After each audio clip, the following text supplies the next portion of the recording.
Hey folks, playlists are the easiest way to organize your content or favorite videos. And to make a new favorite playlist, just tap on YouTube icon. And now you will just have to go to the any video that you want to save, just like Minecraft that. file I'm has gonna been save around. here. Now pause it here, and now you will just have to scroll now, and you will see an option called save.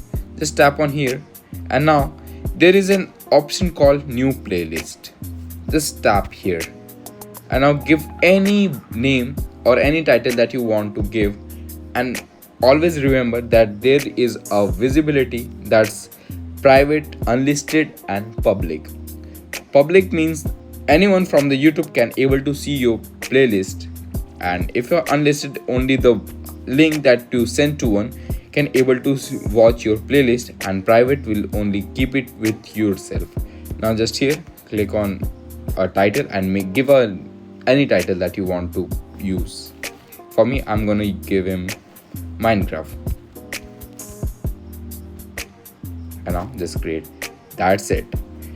Now your playlist is being made it, and now you will see here in your profile icon that there is a playlist here that called Minecraft, and that's it. Now every time you will find your video you like, just tap on save and add into your playlist.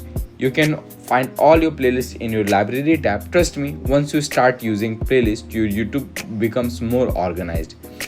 And for this type of tricks, just like, comment and share, and I will see you in the next one. Bye bye.